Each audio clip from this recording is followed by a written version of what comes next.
ये चाचा कुरान मजीद खत्म हो गए चाचा। ये मदरसा था आपका? 50 बच्चियां पढ़ते थे, अल्लाह वाल से पढ़ाता था। हाँ जी घर अभी खत्म हो गया।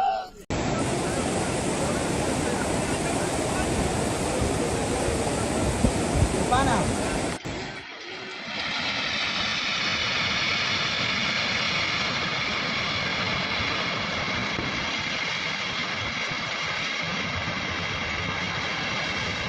Bismillahirrahmanirrahim. Assalamu alaikum. Today we are discussing about the social crisis faced by the Pakistan and the Pakistani peoples. और इसके अलावा हम डिस्कस करेंगे कि हमें क्या करना चाहिए और हम कर क्या रहे हैं। जैसे सबको मालूम है कि पाकिस्तान फ्लड के प्रॉब्लम फेस कर रहा है और आलमोस्ट तकरीबन 70% of the Pakistan are facing this problem. ज़्यादातर इलाकों में फ्लड आ चुका है और हमें लगता है कि ना बहुत से इलाकों में नहीं है, बहुत से इलाके मुतासिर नहीं है। ये आपको स्क्रीन पे नज़र आ रहा है कि इतने ज़्यादा इलाके मुतासिर हैं, ऑलमोस्ट 70%। जैसे गिलगित बल्तिस्तान के अंदर तकरीबन 95% सैलाब से सारे लोग मुतासिर हैं। सिंध के अंदर ऑलमोस्ट 69% लोग सैलाब से मुतासिर हैं। इसके अलावा जो दूसरे इलाके हैं वहाँ भी बहुत ज़्यादा सैलाब आ चुका है। इसके अलावा बलूचिस्तान है, वो भी फेसिंग कर रहा है प्रॉब्लम्स। ज़ियारत हो गया और इसके अलावा स्वाबिया हो गया केपी के वाली साइड के ऊपर। अब ये सारे के सारे इलाके फेस कर रहे हैं प्रॉब्लम किसकी, फ्लड की। लेकिन मसला ये कहाँ आ रहा है, हमारी सोशल मीडिया क्या कर रही है, वो ऐसे इलाके दिखा रही है जहाँ पे उनकी कवरेज अच्छी मिल रही है, जहाँ पे लोग देखने वाले हैं, जहाँ पे जिसका लोगों को पता है वो बताएंगे, और जो इलाके जिनका लोगों को नहीं पता, जो फेस प्रॉब्लम कर रहे हैं, जहाँ पे इमदाद पहुँचनी चाहिए वहाँ पे इमदाद नहीं पहुँच रही। अब we are talking about the reasons yes of flood के सैलाब क्यों आया। अब मैं समझता हूँ ये अल्लाह ताला का इज़ाब नहीं है, और बहुत से लोग यही कहते हैं, समझते हैं कि भाई ये अल्लाह ताला का इज़ाब है, अल्लाह ताला ने लोगों को आजमाइश में डाला। नहीं, आई थिंक सो, क्योंकि हाफिज़ भाई ये इज़ाब जो है ना सिर्फ गरीबों पर नहीं आना था, फिर पूरी मुल्क के ऊपर आना था, पूरे अमीरों पे, हर बंदे पे आना था। लेकिन मसला ये है कि यहाँ पे गरीब रखा जा रहा है। क्यों? क्योंकि ये मिसमैनेजमेंट है सर, ये इज़ाब नहीं है। हर साल फ्लड आता है, बहुत आता है। इस बार क्या हुआ कि प्रिडिक्शन दे दी गई पहले ही हमारी महकमे मौसमियात ने। यार महकमे मौसमियात को रखा क्यों है जब आपने उसकी बात ही नहीं मानी। हमारी हुकूमत क्या कर रही है, महकमे मौसमियात ने 3 महीने पहले ये प्रिडिक्शन दे दी कि आपको फ्लड आने वाला है। इवन के 2015 के अंदर भी ये प्रोटेक्शन दी गई थी, 2022 से 2023 के दरमियान ऐसा फ्लड आएगा जो पाकिस्तान की जड़ें हिला देगा। लेकिन किसी ने कोई फोकस नहीं किया। क्यों? क्योंकि जो हमारी गवर्नमेंट है वो क्या कर रही है, एक दूसरे की टांगें खींचने में लगी हुई है। तो क्लाइमेट चेंज था बेसिक रीज़न फ्लड्स के आने की, क्लाइमेट चेंज है। और ये क्लाइमेट चेंज आने की वजह बेसिक रीज़न क्या है, अमेरिकन सिटीज़ में काफ़ी जो हैं कार्बन गैसेज जो प्रोड्यूस कर रही हैं फैक्ट्रीज़ एरिया या मिल्स वगैरह, जो कार्बन गैसेज प्रोड्यूस कर रही हैं। अब मसला ये है कि पूरी दुनिया में क्लाइमेट चेंज होता है। अब पाकिस्तान को फ्लड प्रॉब्लम क्यों फेस करने पड़ रहे हैं, ओवरऑल वर्ल्ड है ना, क्लाइमेट चेंज की वजह से 1.2 डिग्री टेम्परेचर इंक्रीज हुआ है ओवरऑल एवरेज, और जिसकी वजह से ना ग्लेशियर जितने थे वो सारे पिघले हैं। पाकिस्तान में आपको पता है कि 4 तरह के मौसम होते हैं, और जो जितने भी सारे हमारे ग्लेशियर थे जिनमें हमें स्टोर वो यानी कि बर्फ़ की फॉर्म में, आइस की फॉर्म में वो स्टोर होती थी हमारे वाटर, वो इस बार यानी कि टेम्परेचर इंक्रीज होने की वजह से काफ़ी फ्लड आया है। हाफिज़ भाई इसके अलावा ना क्लाइमेट चेंज आई, अब गर्मी में गर्मियाँ ज़्यादा आ रही हैं, सर्दियों में सर्दियाँ ज़्यादा आ रही हैं, और वो जो आपका मौसम जो चेंज होता है ना वो इस तरह स्पीड अप है। जहाँ मैं मिसाल देता हूँ कि हम अप्रैल के अंदर स्वेटर वगैरह पहनते थे, अब अप्रैल के अंदर हमारा AC चल रहा होता है। जी जी। अब ये क्लाइमेट चेंज है, फ्लड आ गया। फ्लड आने के बाद हमारी मैनेजमेंट क्या है, हमारे लोग क्या कर रहे हैं, अवाम क्या कर रहे हैं। सबसे पहले हम बात करते हैं अबाउट द गवर्नमेंट। गवर्नमेंट क्या कर रही है, एक दूसरे की टांगें खींचने में लगी हुई है जी। जैसे मैं मिसाल दे देता हूँ कि 2015 में प्रेडिक्शन हुई, लेकिन किसी ने भी इस हवाले से कोई बात नहीं की।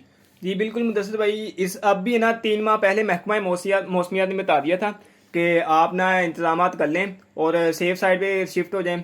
लेकिन रेड अलार्म दिया था इस बार तो मैं 3 माह पहले, पर ना गवर्नमेंट ने कुछ किया। वैसे भी ना जो हमारी अवाम है वो भी इस तरह की है, तो ना वो सेफ साइड पे मुंतकिल हुए हैं और ना गवर्नमेंट ने कुछ इकदाम किए हैं। अब जब समझ ले के वो क्या कहते हैं, परेशानी सर पे आ गई। हाँ, मुश्किलात सर पे आ गई हैं। अब जब समझ लें कि पानी हद से गुजर चुका है, तो जो कि वाकई पानी हद से गुजर चुका है, अब इतना पानी आ गया है कि उसको संभालना, कंट्रोल करना बहुत ही नामुमकिन सा है। चलो ये अब फ्लड आ गया, ठीक है, आ गया, लेकिन मसला ये है कि हमने इकदाम नहीं किए। अब इकदाम करने के बाद चलो फ्लड आ गया, लोग बह गए, लोगों के एक दफ़े जस्ट इमेजिन सोचें कि आपका घर बार, आपका आले औलाद, आपकी हर चीज़ आपकी आंखों से, यानी आंखें बंद करने की दफ़ा सोचेंगे आपकी हर चीज़ आपकी हाथों से गुजर जाती है, यानी आपकी आंखों के सामने वो मर रहे हैं, उनके बच्चे मर रहे हैं, उनका जो उन्होंने बड़ी मुश्किल से एक घर बनाया था, एक छत बनाई थी, रहने की जगह बनाई थी, वो पानी में बह गई है।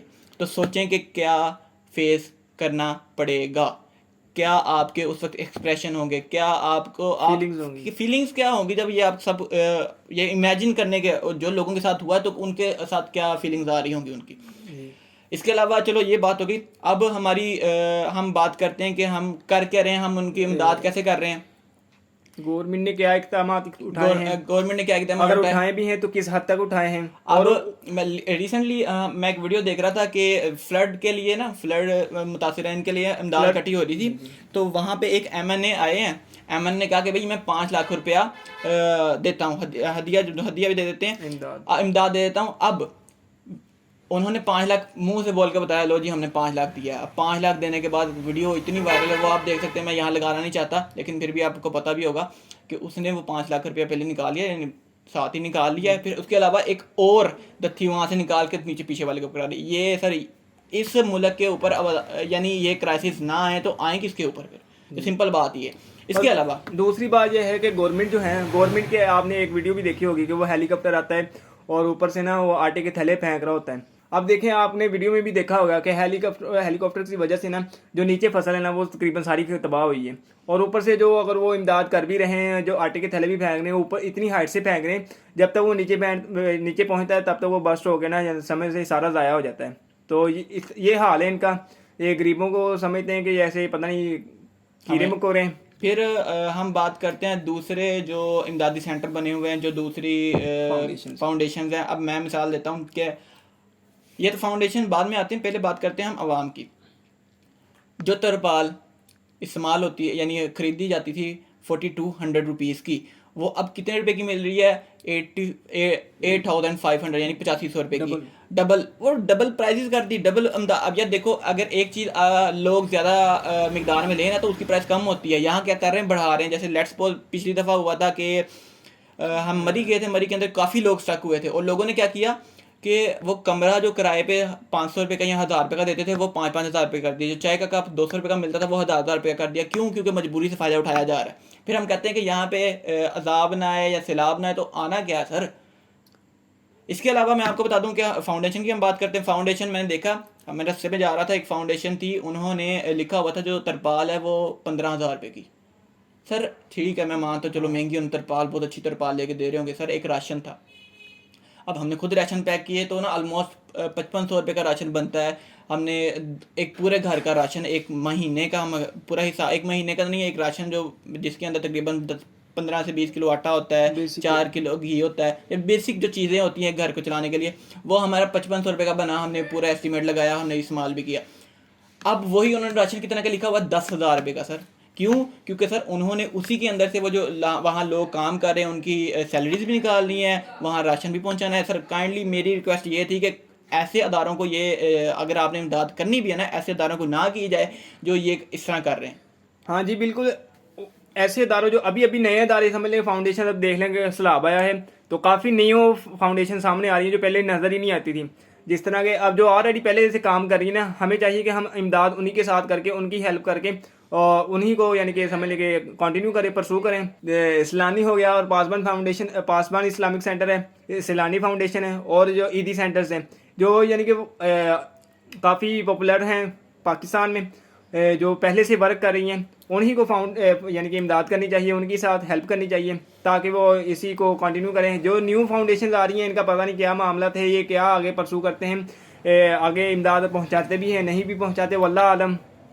बाकी इसके बाद हाफिज भाई, अब मैं बताता हूँ कि एक बंदा अब स्टक हो गया, मसला आ गया उसके अंदर, लो जी वो फ्लड के अंदर स्टक हो गया। जैसे हम मिसाल देते हैं कि वो 5 भाई थे, 5 भाई वो स्टक हो गए, 5 घंटे के लिए वो वहाँ खड़े रहे, लोग मदद करते रहे, लेकिन वीडियोस बनती रही, कवरेज होती रही, लेकिन हमारी कौम क्या कहते हैं, वो ग्राउंड सुखाने के लिए, वो जो PSL के मैच के ग्राउंड सुखाने के लिए हेलीकॉप्टर आ सकता है, 5 लोगों की जान ज़्यादा इंपॉर्टेंट नहीं है देन दैट ऑफ अपना नाम क्या PSL के मैच के अलावा। अब उसको बचाने के लिए कोई अंदाज नहीं, और रीज़न क्या बताते हैं कि सर वहाँ हेलीकॉप्टर नहीं आ सकता था। क्या कैसी बात है यार। और दूसरी बात ये भी कि सर जी हमारे पास MNA खरीदने के लिए पैसे हैं, लेकिन लोगों को जान बचाने के लिए पैसे नहीं हैं। और रही बात इमरान खान साहब की, जी बहुत अच्छा इन्होंने इकदाम किया, टेलीथॉन किया, 500 करोड़ इकट्ठा किया है। और मसला ये नहीं है सर जी कि उन्होंने बहुत अच्छा इकदाम किया है कि पैसे इकट्ठे कर लिए। अलमिया ये है कि उन्होंने अपनी जेब में से क्या दिया है। नंबर 2 के ऊपर क्या वो 500 करोड़ में से 500 करोड़ भी गरीबों के अंदर तकसीम होगा कि नहीं तकसीम होगा? होगा या नहीं होगा, उसमें से करप्शन कितनी होगी। खान साहब समझ लेंगे ईमानदार है, उनके नीचे जो तबका है ना, जो नीचे वो लोग वर्कर्स हैं, वो करप्शन है, आपको भी पता है, हमें भी पता है।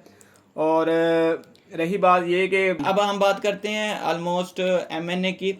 पाकिस्तान के अंदर तकरीबन 1200 MNAs हैं। किसी एंकर ने कहा था अपने चैनल के ऊपर कैलकुलेशन के मुताबिक, और बहुत से अरबपति हैं, करोड़पति हैं, अगर वो सर 1-1 करोड़ भी दें कम अज़ कम तो 1200 करोड़ बनता है। और क्या से क्या नहीं हो सकता। जी जी बिल्कुल ठीक है सर जी। अगर सहाफ़ी ने किसी को ब्लेम किया है ना, तो पहले उनको अपने गिरेबान में भी झांकना चाहिए। हाँ, बिल्कुल। मीडिया वाले देख लें, इतना पैसा छाप रहे हैं, इन्होंने क्या किया है, कवरेज कर रहे हैं माशाल्लाह से, ठीक है, अच्छे, हमें दिखाने का कोई फायदा नहीं, जो लोग उधर फंसे हुए हैं उनको बचाने का फायदा है। इस तरह उनके देख लें, यानी कि बंदा जब गरीब था, उसको ज़रूरत थी, तब हम उसकी इमदाद नहीं कर रहे होते, जब अब लोगों को दिखाने के लिए हम इमदाद कर रहे हैं। सर अहादीस भी है कि मदद किसी की करनी है, एक हाथ से दो तो दूसरे हाथ को पता नहीं लगना चाहिए। यहाँ हम वीडियो बना बना के दिखा रहे होते हैं, लो हम ये मदद कर रहे हैं सर, हम ये मदद कर रहे हैं, ये कहाँ का इंसाफ है यार। फिर आखिर में हम बात करेंगे व्हाट शुड वी डू, हमें क्या करना चाहिए, हमें क्या करना चाहिए, हम क्या कर सकते हैं, हमें क्या स्ट्रेटजी अडॉप्ट करनी चाहिए। मेरे ख्याल से 3 बेसिक प्लान है जिसकी वजह से हम कुछ कर सकते हैं। सबसे पहला है short term plan. Short term plan. Short term plan ये है कि हम, अब मेरा नहीं ख्याल कि हमारी जो वीडियो देख रहा है वो कम अज़ कम इतना गरीब नहीं है कि वो 500 रुपया डोनेट कर सके। तो I think so he will be और she will be donate 500 at least for the fund, for flood fund. इसके अलावा ये तो हो गया, हम जितनी हम इमदाद कर सकते हैं हम शॉर्ट टर्म के लिए अभी की हमने, यानी खुद इमदाद, खुद से मुराद के एक ऐसे बंदे को देखो जो आप ट्रस्टेड है, वो आप यानी आप खुद कर लो कि आपने अल्लाह को हाथ नादी जाके लो जी हम गरीबों की मदद करने के लिए कर रहे हैं, और खुद सारा कुछ इकट्ठा करो और उनको खुद दे के आओ। This is the best part. Second thing क्या है कि हम, ये तो हो गया अब हम करंट के लिए। सेकंड थिंग ये कि हम सब पहले से जो प्रेडिक्टेड चीज़ें होती हैं उनके वजह जो हमने महकमिया मौसमियात रखी है ना, उसकी बातों पे अमल करें, और वहाँ से जी हुकूमत को कहें कि सर ये देखिए हमने वोट आपको उस वक्त देना है जब आप हमारी मदद करेंगे। इवन कि मैं आपको ये भी बताता हूँ, ये हर जब भी इलेक्शन होते हैं तो आवाम को लॉलीपॉप दिया जाता है और आवाम भी उसको चूसती है। और नहीं सर बाद में बताता हूँ, आजकल भी किया था, मैं रिसेंटली एक वीडियो देख रहा था कि उसके अंदर ये दिखाया गया कि MNA गया है कि सर हम आपकी मदद करेंगे, आपने वोट हमें देना। जो 50-50 रुपए बांट रहे हैं, और सर 50-50 वोट खरीद रहे हैं, 50-50। अब देखें आवाम मजबूर है, क्या कर सके, और कुछ कर भी नहीं सकती, तो उन्होंने तो इस तरह ही करना है ना। ये खास तौर पे ना इधर सिंध वाली साइड पे होता है जो। अच्छा, फिर जो थर्ड स्ट्रेटजी हमें वो अपनानी चाहिए ना, वो यही अपनानी चाहिए कि सर हुकूमत कुछ नहीं करती, हुकूमत कुछ नहीं करती, तो हमें कुछ ना कुछ करना चाहिए। जैसे कि अब बहुत से ऐसे इलाके हैं जहाँ पे पता है कि हर साल फ्लड आता है, हर साल वहाँ से लोग मुतासिर होते हैं, तो हमें चाहिए कि हम पहले से इकदाम करके रखेंगे। हमने अगर फ्लड आएगा तो हमने यहाँ से शिफ्ट खुद ब खुद हो जाना है, ताकि एक तो जानें बचेंगी जी, नंबर 2 के ऊपर लोग इससे मुतासिर कम होंगे और इलाके भी कम होंगे। और हमारी हुकूमत को चाहिए कि ज़्यादा से ज़्यादा डैम बनाए। सर ये तो कुरान पाक में लिखा है कि जिस तरह की राया होगी उसी तरह के उन पर हुकूमत मुसल्लत कर दी जाएगी। तो इसलिए सर पहले हमें अपने आप को चेंज करना पड़ेगा, तभी हमें जो हुक्मरान है वो सही मिलेंगे। सिंपल जो साफ बात। खुद एक दफ़ा अपने इंसान सोचे कि क्या हम ठीक कर रहे हैं, क्या हम बहुत ज़्यादा आलम फाजिल तो हम भी खुद नहीं है, लेकिन कोशिश तो करनी चाहिए कि कम से कम इतना तो कह सकें कि सर हम मुसलमान हैं, इतना तो कम से कम हम कह सकें हम मुसलमान हैं और हम जो कर रहे हैं वो सही कर रहे हैं। जी बिल्कुल। और अब लॉन्ग टर्म के लिए जो हमारे प्लान्स हैं ना, या हमारे तो क्या, यानी कि हम पाकिस्तान के लिए प्लान्स होने चाहिए, वो यही होना चाहिए कि देख ले पड़ोसी वाला मुल्क है भारत, तो उसमें से ना देख ले 75 साल की अरसा में उनके पास ना 500 डैम है, और पाकिस्तान में कितने हैं, 50 भी नहीं होंगे मुश्किल से। तो कोशिश तो यही होगी डैम बनाया जाए, और उससे ये होगा कि जो पानी वगैरह है सैलाब का कंट्रोल होगा। और अगर इन केस ऑफ सैलाब आता भी है, फ्लड वगैरह आता भी है, और हमारे लिए ये फ़ायदा होगा, उससे इलेक्ट्रिसिटी पावर, हाँ, इलेक्ट्रिसिटी प्रोड्यूस होगी, जिससे पाकिस्तान की जो लोड शेडिंग है वो भी रिड्यूस होगी। तो समझ लें कि हमारे लिए डैम बनाने का बहुत ही अच्छा यानी कि हमारे लिए बहुत फ़ायदा है। बाकी सर वीडियो बनाने का मकसद यही था कि लोगों तक, आवाम तक ना ये मैसेज पहुंचे कि जो आपके पैसे लग रहे हैं क्या वो सही लग रहे हैं, हाँ जो आप डोनेट कर रहे हैं क्या वो सही कर रहे हैं। इसके अलावा क्या आपको पता है कि मुल्क के हालात क्या चल रहे हैं आजकल? जी हम सिर्फ यहाँ बैठ के बातें कर लेते, सर ये हो रहा है, वो किया, हमने ये किया। और सर बात ये है कि बातें करने से कुछ नहीं होता, आपको कुछ करके दिखाना पड़ेगा, क्योंकि इस वक्त आपके मुल्क को आपकी ज़रूरत है। जी बिल्कुल, निगाहें मर्द मोमिन से बदल जाती हैं तकदीरें, किस्मत तो उनकी भी होती है जिनकी होती नहीं लकीरें। तो इस तरह है कि पूरा मुल्क समझ ले कि इस बार क्रिटिकल सिचुएशन में फंसा हुआ है। तो आप भी दुआ करिए, हम भी दुआ करते हैं अल्लाह पाक से। चाहे इसको अजाब तो नहीं हम कहेंगे, अल्लाह पाक की आजमाइश है, क्योंकि अल्लाह पाक ने कुरान पाक में इरशाद फरमा दिया है कि हमने इस दुनिया को बनाया ही आजमाइश के लिए, लोगों को इंसानों को पैदा ही किया आजमाइश के लिए है। तो जो भी आफात आती हैं या समझ लें कि इस आजमाइश होती है बंदे की, तो समझ लें कि अल्लाह पाक से दुआ करनी चाहिए कि हम इस आजमाइश से बच सकें और अल्लाह पाक हमें अपनी पनाह में रखें। आप हमें भी दुआ में याद रखिएगा, और जो लोग सिलाब में फंसे हुए हैं उनके लिए भी दुआ करिएगा, जो बेचारे फौत हो चुके हैं उनकी मकसद के लिए दुआ करिएगा, तो हमें याद रखिएगा। ओके, अस्सलाम वालेकुम।